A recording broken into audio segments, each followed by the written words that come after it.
జై శ్రీరామ్ దూతా మీడియాకి స్వాగతం.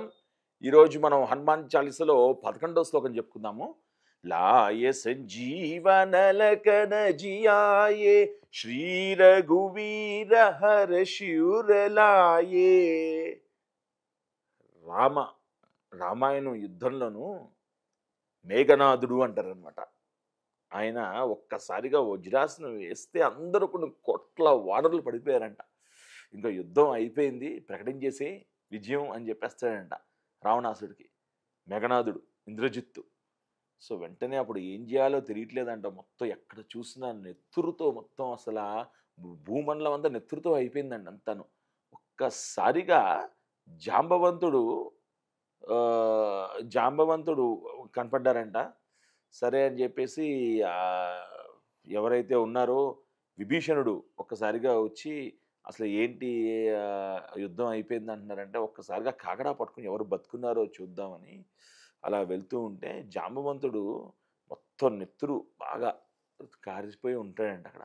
సో ఒక్కసారిగా జాంబవంతుడితో అంటాడు విభీషణుడు, నైనా జాంబవంత శుక్లమా ఎలా ఉన్నావు అని.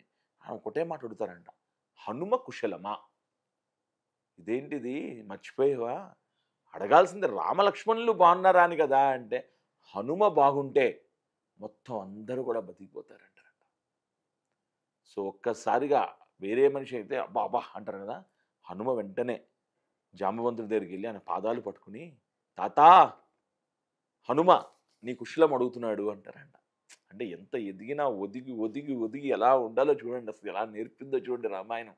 సో ఆ విధంగా నాయనా సమయం లేదు, నువ్వు వెంటనే వెళ్ళి ఆ సంజీవి పర్వతాన్ని తీసుకురావాలని చెప్తాడంట. ఒక్కసారిగా ఆంజనేయ స్వామి వారు వెళ్ళిపోగానే ఆ సంజీవి పర్వతం మెరిసేది దాక్కుంటుంది. ఆ పర్వతం లేపుకొచ్చేస్తాడు మహానుభావుడు అనమాట. లాయ సంజీవన లక్కనజీ ఆయే శ్రీ రఘువీర హర్షియుర లాయే. ఆ రఘువీరుడు, ఆ రామచంద్రమూర్తి ఎప్పుడైతే లక్ష్మణస్వామి అందరూ బతికిపోతారో ఒక్కసారిగా చాలా ఆనందిస్తారంట. ఒక్కసారిగాను సంజీవన లగ్నజాయ్ శ్రీ రఘువీర హర్షివుల ఆనందాన్ని వ్యక్తం చేస్తారంట రామచంద్రమూర్తి.